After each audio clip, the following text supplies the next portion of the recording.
दोस्तों, मैं आपको आज बताने जा रहा हूँ कि ये मोटापा क्यों होता है और कैसे इसको आसानी से जड़ से ख़त्म किया जा सकता है बिना किसी सीरियस साइड इफ़ेक्ट के और बिना किसी दवा के।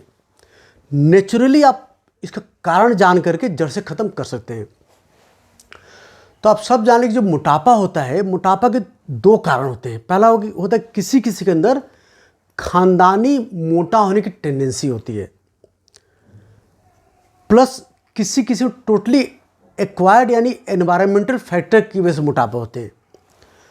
तो खानदानी में क्या होता है कि किसी परिवार को मोटा हो, या किसी परिवार में किसी को डायबिटीज़ हो, या किसी परिवार में किसी को हार्ट की समस्या हो, या किसी परिवार में किसी को हाई कोलेस्ट्रॉल की समस्या हो, या किसी परिवार में ब्लड प्रेशर समस्या हो। ये पांचों जो बीमारियां होती हैं उनका सिंगल जीन होता है, उससे बोलते हैं हम लोग इंसुलिन रेजिस्टेंस सिंड्रोम जीन।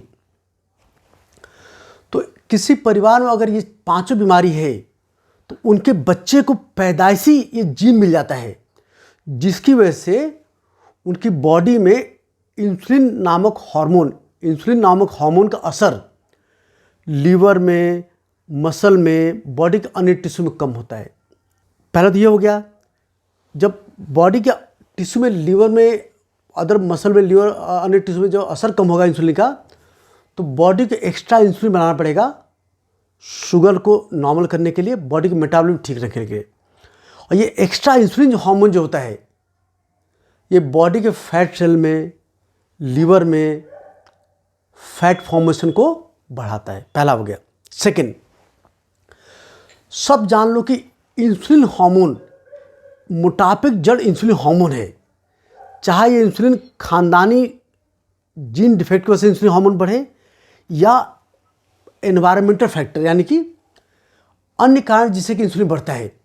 अगर आप रिफाइंड कार्बोहाइड्रेट खाओगे, यानी कि चोकर निकला आटा खाओगे, बिस्किट खाओगे, आलू के चिप्स खाओगे, या पे बहुत सारे क्या नाम की कॉर्नफ्लेक्स खाओगे, पॉपकॉर्न खाओगे, ये क्या नाम की बर्गर खाओगे, बन खाओगे, वाइट ब्रेड खाओगे, खूब सारा वाइट राइस यानी ये वाइट राइस खाओगे, हर खाना, या खूब चीनी खाओगे, गन्ने का रस पियोगे, बहुत गुड़ खाओगे, हर खाना जो ब्लड में तेज़ी से ग्लूकोज बढ़ाता है। तो जब भी ब्लड में तेज़ी से ग्लूकोज बढ़ता है तो बॉडी फटाक से एक्स्ट्रा इंसुलिन बनाती है उस ग्लूकोज को लीवर में, मसल में, अदर टिश्यू पुश करने के लिए। जितना ज़्यादा इंसुलिन बनेगा, इंसुलिन बॉडी को सिग्नल भेजता है कि हमारे पास एनर्जी ज़्यादा है, कैलोरी फूड ज़्यादा है, इसको स्टोर कर लो। तो हर खाना जो इंसुलिन को बढ़ना बढ़ाएगा वो फैट बढ़ना बढ़ाएगा। तो जो हाई ग्लाइसेमिक फूड होते हैं, जिसका ग्लाइसेमिक इंडेक्स यानी शुगर बनाने की क्षमता ज़्यादा होती है, उससे वेट बढ़ने की टेंडेंसी बढ़ती है, क्योंकि वो इंसुलिन का प्रोडक्शन बढ़ाते हैं। तो हाई ग्लाइसेमिक फूड क्या होते हैं, पहले मैं बताया कि चीनी हो गया, बिस्किट्स हो गए, ब्रेड हो गया, वाइट ब्रेड, वाइट राइस, मैदा, चोकर निकला आटा, आटे की बनी पास्ता, सेवइयाँ, आइसक्रीम, केक्स, इसके बाद शरबत, पेप्सी, कोल्ड ड्रिंक, हर चीज़ जिसमें कि कार्बोहाइड्रेट जल्दी पचने वाला है, आपका ब्लड में इंसुलिन बढ़ाएगा, और जितना इंसुलिन बढ़ेगा उतना आपका फैट बॉडी में बनेगा। होता क्या है कि या तो खानदानी टेंडेंसी की वजह से आपकी बॉडी में इंसुलिन कम काम कर रहा, तो ब्लड शुगर रखने के लिए आपका पैंक्रियाज पेट से इंसुलिन ज़्यादा बना रहा, और जितना ज़्यादा इंसुलिन बनाएगा आपका वेट बढ़ता जाएगा। तो पहले ये खानदानी हो गया, या आपके खानदान में किसी को मोटापा नहीं है, लेकिन आपने बचपन से, आपके बच्चे ने, या आपने बचपन से खूब वाइट ब्रेड खाया, बन खाया, चीनी चीज़ें खाई, कोल्ड ड्रिंक पिया, बर्गर खाया, जंक फूड खाया, मैदा खाया, समोसा खाया, जो कि जो रिफाइंड फूड से बने हुए हैं। जितना रिफाइंड फूड होगा, कॉर्नफ्लेक्स, पॉपकॉर्न, नाचो, चिप्स, ये सारा हाई ग्लाइसेमिक फूड जो है आपका इंसुलिन बढ़ाएंगे, साथ में वेट और फैट भी बढ़ाएंगे। तो होता क्या कि पहले तो ये होगा, दूसरा क्या होता है कि अगर बार बार खाएंगे आप तो हर बार खाएंगे तो इंसुलिन प्रोडक्शन बढ़ेगा और जिससे कि आपका फैट टेंडेंसी बढ़ेगी। थर्ड, जो लोग एक्सरसाइज कम करते हैं तो एक्सरसाइज करने से क्या होता है कि आपकी बॉडी के अंदर इंसुलिन का असर बढ़ता है और इंसुलिन, ब्लड में इंसुलिन मात्रा घटती है और फैट टेंडेंसी घटती है। बॉडी का मेटाबॉलिक रेट भी बढ़ता है जिससे कि बॉडी फैट को ज़्यादा बर्न करती है। फिर होता है कि अगर आप स्ट्रेस लेंगे, स्ट्रेस में क्या होता है कि एक हार्मोन तक कॉर्टिसोल हार्मोन बढ़ता है जो कि बॉडी के फैट टेंडेंसी बढ़ाता है, प्लस बॉडी में इंसुलिन का असर घट जाता है, सो बॉडी को एक्स्ट्रा इंसुलिन बनानी पड़ती है शुगर कंट्रोल करने के लिए। तो हाई इंसुलिन प्रोडक्शन से शुगर कंट्रोल हो जाता है, पर same high insulin fat formation बढ़ाता है। तो निष्कर्ष क्या निकला कि मोटापा क्यों होता है? तो खानदानी टेंडेंसी, रिफाइंड कार्बोहाइड्रेट खाने से, एक्सरसाइज कम करने से, स्ट्रेस ज़्यादा लेने से, बार बार खाने से। याद करिए कि आपके दादा परदादा, हमारे दादा परदादा भी, वो लोग सुबह खाते थे, लंच करते, डिनर 3 बार खाते थे। हम लोग क्या होता है, फिर करीब 1975-80 के आसपास एक कंसेप्ट आया कि स्नैक करना चाहिए बीच में, तो लोगों ने 6 बार खाना शुरू कर दिया। नाश्ता, फिर 12 बजे कुछ, फिर लंच, फिर 5-6 बजे कुछ, फिर सोते समय और डिनर। तो बार बार खाने से बार बार इंसुलिन प्रोडक्शन बढ़ता है। फिर होता क्या है कि जब एक बार इंसुलिन बढ़ता है, जब बार बार इंसुलिन प्रोडक्शन बढ़ता है तो फैट बनता है। प्लस क्या होता है, बड़ा यूनिक बॉडी के डिफेंस सिस्टम है। कोई चीज़ बार बार इंसुलिन बढ़ता है तो धीरे धीरे उसका असर घटने लगता है। अब चाहे कोई शराब पीता है, पहले 1 पैक नशा हो जाता है, कुछ दिन बाद 2 पैक चाहिए नशा करने के लिए, फिर 3 पैक चाहिए, क्योंकि शराब का असर घटता जाता है। कोई भी चीज़ जब बार बार देते हो तो उसका असर घटने लगता है। सेम वे इंसुलिन जब बार बार बढ़ता है, हर खाने से थोड़ा इंसुलिन बढ़ता है, तो बॉडी में उसका इंसुलिन का असर घटने लगता है। तो उसी काम करने के लिए बॉडी को एक्स्ट्रा इंसुलिन बनाना पड़ती है। तो एक्स्ट्रा इंसुलिन बढ़ने से फैट ज़्यादा बनता है और धीरे धीरे एक्स्ट्रा इंसुलिन बना, इंसुलिन असर और घटा, धीरे धीरे उसका इंसुलिन रेजिस्टेंस हो जाता है। यानी कि सेम ग्लूकोज को ब्लड से टिश्यू पुश करने के लिए ज़्यादा इंसुलिन चाहिए होता है। धीरे धीरे कुछ समय बाद जब लड़का 20-25 साल होता है तो उसके अंदर इंसुलिन का असर बहुत कम हो जाता है और उसके ब्लड में इंसुलिन बढ़ने लगता है। उसका फास्टिंग नॉर्मली 25 कम होना चाहिए, खाने बाद नॉर्मली 50 से 75 से कम होना चाहिए, ये बढ़ने लगता है। और जितना ज़्यादा इंसुलिन बढ़ेगा फिर गर्दन काला होने लगता है, चेहरा काला होने लगता है, स्किन टाइट होने लगते हैं और बाद में उसको जब इंसुलिन का असर घट जाता है तो बाद में शुगर होने का खतरा हो जाता है। तो अगर चाहते कि मोटापा कम हो तो आपको इंसुलिन की मात्रा ब्लड में बढ़ने से रोकनी पड़ेगी। उसके सबसे पहले तो डाइट में आप रिफाइंड कार्बोहाइड्रेट अवॉइड करें। जो पहले बताया क्या अवॉइड करें, खूब सलाद खाएं, डेली 45 मिनट 60 मिनट एक्सरसाइज करें, चीनी, वाइट ब्रेड, ये रिफाइंड मैदा आटा कम से कम यूज करें, कोल्ड ड्रिंक, पेप्सी कम से कम, जितने जूसेज होते हैं हर जूस में आप समझ लो कि एक रियल जूस है, कोई जूस है, हर जूस के 100 ml में करीब 11 ग्राम चीनी होता है। कोल्ड ड्रिंक, पेप्सी के 100 ml में 11 ग्राम चीनी होता है। 300 ml जो पेप्सी लेते हैं उसमें करीब 33 ग्राम चीनी होता है। और चीनी क्या होता है, चीनी में क्या होता है कि 50% ग्लूकोज होता है, 50 फ्रक्टोज होता है। ये जितना चीनी खाओगे ये लीवर के अंदर फैट बढ़ाता है, फैटी लीवर करता है। और फैटी लीवर होने से क्या होता है कि लीवर के अंदर इंसुलिन असर घट जाता है, जिससे कि जो भी खाना होता है वो यूटिलाइज नहीं होने जब उसको फैट कन्वर्ट होता जाता है। तो वेट कम के लिए सबसे पहले डाइट में बोला मैंने कि आप एक तो डाइट ऑल्टर करेंगे, लेकिन सबसे मोस्ट इफेक्टिव ट्रीटमेंट होता है उससे बोलते हैं इंटरमिटेंट फास्टिंग। उसके बारे में डिटेल बताएंगे, उससे पहले डाइट बताते हैं। पहले सबसे पहले डाइट में बोला कि रिफाइंड कार्ब मत लीजिए, खूब सलाद लीजिए, प्रोटीन की एडुकेट मात्रा होती है नॉर्मली 1 ग्राम प्रोटीन पर केजी, तो वो लीजिए आप। प्रोटीन में आप ये स्प्राउट लेते हैं, क्या नाम की सोयाबीन पनीर लेते हैं, चीज़ लेते हैं, पनीर लेते हैं। जो लोग अंडे खाते हैं, एग वाइट, जो नॉनवेज खाते हैं, चिकन या फिश का खा सकते हैं।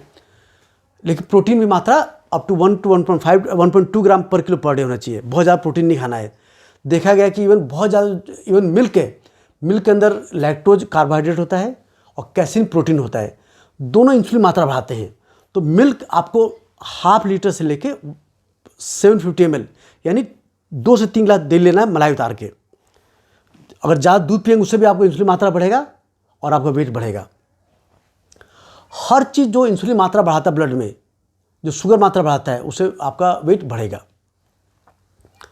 तो डाइट में पहले तो सबसे पहला काम होगा कि रिफाइंड फूड अवॉइड करें, सलाद खाएंगे, एक्सरसाइज करेंगे, प्लस खाने की मात्रा थोड़ा कम करेंगे। नॉर्मली जितना भी आपके रिक्वायरमेंट, कैलोरी रिक्वायरमेंट है, उससे करीब 500 कैलोरी कम लेंगे। लाइक नॉर्मली रिक्वायरमेंट क्या होती है, जो एक आदमी डेली 45 मिनट एक्सरसाइज कर रहा है, उसको 30 किलो कैलोरी पर केजी पर डे चाहिए होता है। लाइक 70 किलो का आदमी है तो पर डे उसकी रिक्वायरमेंट है करीब 2100 कैलोरी, पर उसको 500 कैलोरी कम करके 1600 कैलोरी खाओ बस। उसका मेरे वीडियो देख लीजिएगा, 1600 कैलोरी का वेट लॉस डाइट। तो 1600 कैलोरी लेना है आपको, और इस डाइट को आपको फिर आप फॉलो करना है इंटरमिटेंट फास्टिंग। इसमें क्या होता है, देखो कि मैंने बोला कि हमारे पहले पूर्वज शाम को 7 बजे खाते थे, उस 7 पहले खा लेते थे, उसके अगले दिन सुबह खाते थे करीब 9-10 बजे, तो कम से कम 14 घंटे से पहले नहीं खाते थे। तो 14 घंटे हम नॉर्मली खाना खाने के बाद 3 घंटे इंसुलिन हाई रहता है, उसके ब्लड में इंसुलिन मात्रा कम हो जाती है। जब इंसुलिन मात्रा कम हो जाती है तो इवन ब्लड शुगर कम होने लगता है, तो बॉडी से निकलता है नॉर एड्रेनलिन और एड्रेनलिन, 2 हार्मोन निकलते हैं जो कि फैट को बर्न करके और बॉडी को एनर्जी प्रोवाइड करते हैं। तो बॉडी को भी हार्ट को बीट करने के लिए, ब्रेन को फंक्शन के लिए, सांस के लिए एनर्जी हर समय चाहिए। तो जो भी हम खाना खाते हैं वो केवल 3 घंटे ब्लड में ग्लूकोज प्रोवाइड करता है, उसके बाद ये बॉडी इसको एब्जॉर्ब करके टिश्यू में भेज देती है। आफ्टर 3 आवर जो बॉडी एनर्जी मिलती है, ये मिलती फैट को बर्न करके या स्टोर ग्लाइकोजन उसको बर्न करके। तो देखा गया कि जो लोग मोर देन 10 या 12 आवर फास्टिंग रहते हैं, तो उनके अंदर ये हार्मोन होता है एड्रेनलिन, नॉर एड्रेनलिन मात्रा बढ़ जाती है, और ये हार्मोन स्टोर फैट को बर्न करके उसको फैटी एसिड क्रिएट करती है, चेंज करती है, फैट ब्रेक डाउन करके स्टोर फैट को। और ये फैटी एसिड लीवर में जाता है, मसल में जाता है, वहाँ यूटिलाइज होता है हार्ट के अंदर एज एनर्जी, और लीवर को कन्वर्ट करती है एज ग्लूकोज या as ketone. Ketone brain use करता है, बॉडी हर टिश्यू यूज करती है फॉर एनर्जी। तो जब आप लंबे समय तक नहीं खाते हैं तो आपको स्टोर फैट बर्न होता है। तो फैट बर्न का सबसे बड़ा मंत्र है फास्टिंग मोर देन 12 आवर। अब याद करें, आपके दादा परदादा माँ, जो पुराने जमाने जो भी लोग थे, वो हर संडे 81 व्रत रहते थे। बीच और व्रत वो क्या करते थे, मुझे याद है मेरी माँ महीने में कम से कम 5 से 6 व्रत रहा करती थी, और 80 साल उम्र तक न कभी मोटापा हुआ, न कोई डायबिटीज बीपी कोई बीमारी नहीं हुई। हम आज के ज़माने के लोग, हमने व्रत करना छोड़ दिया है। हम हमेशा खाते रहते हैं। हर खाने से इंसुलिन बढ़ता है, प्लस जिससे कि फैट प्रोडक्शन बढ़ता है। हम खा भी रहे, रिफाइंड फूड खा रहे हैं हम लोग चीनी ले रहे हैं, हम लोग क्या नाम की बिना चोकर के आटा ले रहे हैं। पहले इवन आटा जो पिसा जाता था वो चक्की में पीसते थे, हाथ पत्थर वाले एक पत्थर से चक्की पिसाया जाता था, जिसमें कि बहुत ही मोटा आटा पिसा जाता था। आज की जो आटा पिसा मशीन पिसा जाता है, उसको टाइट कर देते, खूब एकदम फाइन आटा पिसा जाता है। जितना फाइन आटा होगा उतना उसको पचाना आसान होगा, उतना जल्दी ग्लूकोज रिलीज होगा, उतना ज़्यादा हाई इंसुलिन रिलीज होगा, उतना ज़्यादा आपका इंसुलिन फैट बनेगा और धीरे धीरे इंसुलिन असर घटता जाएगा। तो जितना रिफाइनिंग हुआ, अब उसको केक खा रहे मान लीजिए, तो केक में उसको चीनी डाल दिया, उसको पका दिया आपने अच्छी तरह ओवन में, तो जहाँ खाएंगे फट से पचेगा, ग्लूकोज बढ़ेगा, साथ इंसुलिन बढ़ेगा जो फैट बनाएगा, और लॉन्ग टर्म इंसुलिन असर घटा के इंसुलिन रेजिस्टेंस रहेगा, जिससे बाद में आपको डायबिटीज, बीपी, हार्ट प्रॉब्लम होगी। इंसुलिन रेजिस्टेंस जो है बाद में आपको हाई इंसुलिन आपको मोटापा करता है, हाई इंसुलिन की वजह से बाद में इंसुलिन असर घटने की वजह से डायबिटीज जाता है। सेम हाई इंसुलिन होने की वजह से ब्लड में कोलेस्ट्रॉल बढ़ता है, जिससे हार्ट प्रॉब्लम होती है। आपके ब्लड वेसल के अंदर टिश्यू इलाज करके ब्लड फ्लो ब्लॉक करके हार्ट प्रॉब्लम करते हैं। तो हर बीमारी जड़ है ये इंसुलिन का बढ़ना, इंसुलिन रेजिस्टेंस, उसकी वजह से मोटापा, अदर समस्या जो बताई मैंने आपको। और आप चाहते स्वस्थ रहें तो non refined food plus intermittent fasting, जो और बताएंगे इसके। मैं इंटरमिटेंट फास्टिंग में देखिए आपको फास्ट मोर देन 12 आवर रखना है। एक और चीज़ देखा है जो बचाव करता है डायबिटीज, बीपी, मोटापे से, फाइबर। सलाद हो गया, या कुछ फाइबर होते हैं जो फलों में मिलते हैं, आपको डेली 2 फल जरूर खाना चाहिए, फलों फाइबर होते हैं। नट्स, अखरोट, बादाम, काजू, पिस्ता, मूंगफली दाने, कम से कम 40 ग्राम डेली खाइए। आप कोशिश करें कि 5 अखरोट डेली, 10-15 बादाम, 4-5 काजू डेली खाइए। जिसके पैसे कम है वो मूंगफली दाने खाए। मूंगफली दाने खाने पड़ेंगे, और 40 ग्राम खाना आपको, तो 40 ग्राम में कम से कम 100 दाने आ जाएंगे आपको, जान लीजिए। डेली खाइए। इन सब के अंदर क्या होता है, फाइबर होता है, प्रोटीन होता है, गुड फैट होता है, जो कि आपके इंसुलिन बढ़ने देते हैं। इंसुलिन बढ़ नहीं पाता है, इंसुलिन रेजिस्टेंस ठीक करता है, इनसे मोटापा भी नहीं बढ़ता है। सारे नट्स जो बोला कि अखरोट, बादाम, काजू, पिस्ता, मूंगफली दाने, ये मोटापा नहीं बढ़ाते हैं। फैट से क्या होता है कि आप जब फाइबर होता है इसके अंदर, पेट भरा भरा रहता है, खाने का मन नहीं करता बार बार आपका, प्लस इंसुलिन मात्रा नहीं बढ़ाते, इसलिए फैट नहीं बढ़ता ये। तो आप नट्स खाइए, तो फाइबर नट्स में मिलता है, प्लस आपको जितने बीन्स हैं, दाल है, उनके अंदर फाइबर मिलता है, जो कि मोटापा से रोकते हैं, डायबिटीज बचाव करता है। तो आप राजमा है, छोले है, दाल है, अच्छी मात्रा में खाइए। हमारे यहाँ छोटी कटोरी दाल खाते, दाल आप 2 बड़ी कटोरी खाइए यहाँ पे। फिर इसके बाद एक और देखा गया कि बड़ा बचाव करता है, एप्पल साइडर विनेगर जो होता है, सिरका।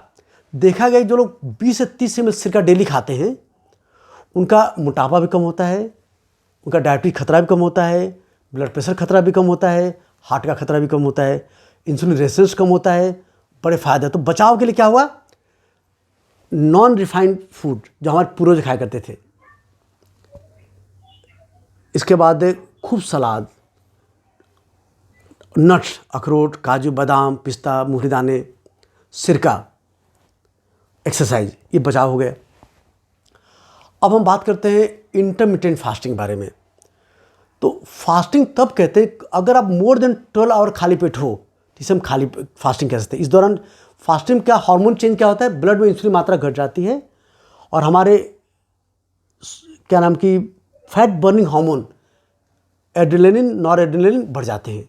इवन थोड़ा ग्रोथ हार्मोन थोड़ा बढ़ जाता है, जो कि फैट को ब्रेक डाउन करके एनर्जी में मोबिलाइज करता है। जितना लंबा फास्टिंग रखेंगे उतना फ़ायदा ज़्यादा होगा। देखा गया कि 16 आवर फास्टिंग अधिकांश लोग करते हैं। अब याद करिए, जब सुबह उठते हैं हम लोग, नाश्ता करते हैं 10 बजे के आसपास, तो बहुत भूख नहीं रहती है। तो बेस्ट होता है कि आप दिन भर में 24 आवर में 16 घंटे खाली पेट रहिए, और 8 घंटे में खाइए 2 खाना, एक लंच एक डिनर। तो आपने एक लंच ले लिया 2 बजे और डिनर ले लिया 8 बजे, या लंच ले लिया 3 बजे, डिनर ले लिया 9 बजे। तो ये बेस्ट होता है। बीच में कुछ नहीं खाना आपको। तो हर खाने से इंसुलिन मात्रा बढ़ेगी, जो कि फैट फॉर्मेशन बढ़ाएगा, फ्यूचर में इंसुलिन का असर घटाएगा, और बाद में आपका लॉन्ग टर्म बीमारी, डायबिटीज, बीपी, हार्ट प्रॉब्लम खतरा बढ़ जाएगा। जो भी लोग भी गांव में रहे होंगे, आप जो हमारे उम्र के हमसे बुजुर्ग लोग हैं, आप महसूस करिए, आप लोग गांव में रहते, 3 बार खाना खाते हैं, नाश्ता, लंच, डिनर, बस। आपके जो बच्चे भी हैं उनको भी 3 बार खाना दीजिए, नाश्ता, लंच, डिनर, दैट्स ऑल। और जितना रिफाइंड फूड खाने से बंद कर दीजिए, नट्स की मात्रा बढ़ाइए। तो अब इंटरमीडिएट फास्टिंग कैसे की, सबसे पहला फास्टिंग बोला कि आप ब्रेकफास्ट स्किप किया आपने, सुबह 3-4 गिलास पानी पी लिया आपने, ब्लैक टी ले लिया, सलाद ले लिया, दैट्स ऑल। जब भी भूख लगे थोड़ा सलाद ले सकते हैं यहाँ पे। बेटा कुछ मत खाइए, बस सलाद खाते हैं। साथ में और भूख लगे तो क्या लेते हैं यहाँ पे, थोड़ा वेजिटेबल सूप लेते हैं, ब्लैक टी, ब्लैक कॉफ़ी लेते हैं, चटनी लेते हैं, धनिया की चटनी कुछ बना के लेते हैं यहाँ पे, जलजीरा लेते हैं, और बीपी नहीं है आपको तो पहला वो सिंपल 16 आवर फास्टिंग। जब कुछ दिन इससे कंफर्टेबल हो जाए यहाँ पे, अच्छा जरूरी रोज़ करें। आपने हफ्ते में 3 दिन किया, 4 दिन नॉर्मल खाया, आपने 4 दिन के 3 दिन ही खाया, हफ्ते 5 दिन किया, 2 दिन का नॉर्मल खाना खाया, कुछ भी कर। इंटरमीडिएट मतलब कि रुक करके, जरूरी डेली करें यहाँ पे। आप हफ्ते 20 हफ्ते बाद नॉर्मल खाना को कोई, अगले हफ्ते आपने इंटरमीडिएट फास्टिंग कर लिया आपने। पर जितना ज़्यादा इंटरमीडिएट फास्टिंग उतना ज़्यादा फायदा होगा। जब एक बार आप इंटरमीडिएट फास्टिंग कर, ब्रेकफास्ट स्किप कर कंफर्टेबल हो गया आप पे, तो कुछ दिन, हफ्ते में 2 दिन आपने लंच भी स्किप कर दिया, पानी पीते रहे अपना, दैट्स ऑल, और लंच भी स्किप कर दिया आपने। आपका वेट बहुत ज़्यादा है, आपका बीपी या डायबिटीज बहुत ज़्यादा है, तो अगर आप डायबिटीज मरीज हैं तो आप एक बार डॉक्टर से मिल करके अपनी दवा चेंज करा लीजिए। ऐसी दवा लीजिए जो शुगर लो ना करता हो, आपको किडनी प्रॉब्लम ना हो, ध्यान रखें। तो इवन डायबिटीज़ वाला भी वेट कम के लिए इंटरमिटेंट फास्टिंग कर सकते हैं। अगर आप ब्लड प्रेशर के मरीज तो बीपी दवा खाते रहें, पानी नॉर्मल पीते रहें, और आपने कुछ दिन लंच में, हफ्ते में 2 दिन लंच स्किप, हफ्ते में 3 दिन लंच स्किप कर दिया आपने, वो भी कंफर्टेबल है। तो कभी आप टोटल 24 आवर फास्ट कर सकते हैं। आपने पूरा नाश्ता लंच डिनर पूरा स्किप कर दिया आपने, पानी पीते रहे, सलाद खाते रहिए, वो स्किप कर दिया आपने। बड़ा फनी है, देखा गया कि जब आप फास्ट रखते हो तो बॉडी की एनर्जी बढ़ती है, क्योंकि ये हमारे हार्मोन एड्रेनलिन, नॉर एड्रेनलिन क्या होते हैं, बॉडी की एनर्जी बढ़ाते हैं, घटाते नहीं है। तो अक्सर क्या होता है कि आपको फास्ट रहने से एनर्जी बढ़ती घटती नहीं है। और जब after 12 hour of fasting brain जब कीटोन यूज करता है फॉर एनर्जी, तो ब्रेन बहुत शार्प सोचता है, दिमाग बहुत तेज चलता है। देखा गया कि जो लोग खाली खाना कम खाते हैं और खाने बीच गैप नहीं बढ़ाते हैं, यानी वाली खाली कैलोरी रेस्ट्रिक्ट करते हैं, यानी खाने की मात्रा कम करते हैं, तो क्या होता है, बॉडी का डिफेंस सिस्टम है, वो देखता खाना कम मिल रहा तो बॉडी एनर्जी बर्न करना कम कर देती है। आपने मान लो आप 70 साल आदमी, किलो का आदमी हो, आपकी 2100 किलो आप कैलोरी आपकी रिक्वायरमेंट है, आपने 1500 कर दिया, तो बॉडी ने अपना एनर्जी एक्सपेंडिचर कम करके वो 1400 किलो काम चला देगी। तो शुरू में 2-4-5 किलो वेट कम होगा, फिर बाद वेट कम बंद हो जाएगा, क्योंकि आप उसी कैलोरी में 1500 कैलोरी में बॉडी काम चला ले रही है। तो बॉडी अपना मेटाबॉलिक रेट स्लो कर देती है। जब इंटरमिटेंट फास्टिंग करते हो तो ये हार्मोन बढ़े, जो एड्रेनलिन, नॉरएड्रेनलिन, ये बॉडी मेटाबॉलिक रेट बढ़ाए रहते हैं, बॉडी की बीएमआर घटता नहीं है। इसीलिए इंटरमिटेंट फास्टिंग में लोगों ने 50-50 किलो कम किया। एक स्टडी है, उसे एक आदमी था, उसका वेट था करीब 460 पाउंड, ये हो गया समझ लीजिए 460 पाउंड हो गया करीब समझ लो 200 किलो के आसपास है। उसने पूरे 382 दिन, अमेरिकन पेशेंट था, 382 दिन खाली पानी पीने के अलावा, पानी सलाद के अलावा कुछ नहीं खाया उसने। अल्टीमेटली कुछ सालों में, 30-82 दिन बाद उसका वेट घट के 65 किलो हो गया। ये आप चाहो तो आप उस पर इंटरनेट पर खोज सकते हैं। 382 दिन फास्ट रखा उसने अंडर डॉक्टर सुपरविजन। उसका regular blood pressure, ketone, sodium check करता रहा, कोई दिक्कत नहीं आई। उसका ब्लड में इंसुलिन कम हो गया, उसका वेट कम हो गया, बीपी सब खत्म हो गया। अराउंड 40 के साल का आदमी था वो, 200 किलो से घटा के 65 किलो ले आया। मेरे पास कई मरीज खुद हैं जिन्होंने काफ़ी वेट कम किया इससे। एक पेशेंट में था, लड़का मुश्किल से इंजीनियरिंग किया, लड़के ने इंजीनियरिंग में सेलेक्ट हुआ था, उसका वेट था उसका करीब 120 के आसपास है, उसे घटा के ले आया करीब 65 के आसपास, मुश्किल 1 साल के अंदर। एक आज से कुछ हफ्ते पहले बात है, मेरे पेशेंट थी, हर वेट वॉज अराउंड 74 किलो, उन्हें घटाया करीब 60 किलो इस लॉकडाउन 6 महीने में। मैंने पूछा कैसे किया आपने, तो उन्होंने बोला कि घर से काम कर रही थी वो, तो हमने एक बाजरे की रोटी बना ली, मोटी रोटी बना ली उन्होंने, और बोल 3 बार उसी को मोटी रोटी को ही तोड़ तोड़ के नाश्ता लंच डिनर किया, और कुछ नहीं लिया, बाजरे रोटी प्लस पानी, और उन्हें कम कर लिया वेट उन्होंने। तो इंटरमिटेंट फास्टिंग वेट कम करने का बहुत ही अच्छा ऑप्शन है, जिससे कि आपका मोटापा कम होगा, आपका शुगर वो ख़त्म होगा, ब्लड प्रेशर वो ख़त्म होगा, घुटना दर्द वो ख़त्म होगा, चलने सांस फूलना वो ख़त्म होगा, कमजोरी ठीक होगी, और रात खराटे मारते वो ख़त्म होगा, और आपको गर्दन काला वो ख़त्म होगा, आपको चलने में थकान वो ख़त्म होगा, आपको नया जीवन मिलेगा। तो अगर आप चाहते हैं कि मोटापा छुटकारा मिले, डायबिटीज बीपी से छुटकारा मिले, तो आप इंटरमिटेंट फास्टिंग करिए। आप चाहे 16 घंटे फास्टिंग करिए, 24 घंटे करिए, आप बहुत हिम्मत हो आप इवन 36 घंटे कर सकते हैं, 48 घंटे कर सकते हैं, 72 घंटे कर सकते हैं। हमारे अन्ना हजारे जी ने 21 दिन का फास्ट रामलीला मैदान किया था, खाली नींबू नमक पानी पी करके, कोई दिक्कत नहीं आई, स्वस्थ है। तो फास्टिंग हजारों साल से लोग करते आ रहे हैं, आपने बहुतों देखा, हमारे नवरात्र व्रत रखते हैं लोग। ये पूरी तरह सेफ है, सुरक्षित है, इफेक्टिव है। हो क्या रखा है, हमारे आसपास खाना इतना अवेलेबल है कि हम लोग खा रहे हैं बस। आपने और हर तरह से वेट कम कोशिश किया, नहीं कम हो रहा, तो प्लीज़ एक इंटरमिटेंट फास्टिंग करके कोशिश करिए। इसके साथ साथ थोड़ा खाने की मात्रा कम करिए, रिफाइंड फूड कम करिए, थोड़ा सा एप्पल साइडर विनेगर यानी सिरका लीजिए, थोड़ा सा सलाद लीजिए, और नट्स, अखरोट, बादाम, काजू, पिस्ता, मूंगफली दाने लीजिए। चीनी टोटली बंद करिए, और सलाद खूब खाइए, हमें पूरी उम्मीद है आपका वेट घटेगा। तो ये वीडियो मैंने बनाया आप सबके लिए, जिससे कि आपको फ़ायदा हो सके, आप मोटापा कम कर सकें। वीडियो अच्छा लगे तो लाइक करिए, हमारे चैनल सब्सक्राइब करिए और वीडियो शेयर करिए। धन्यवाद।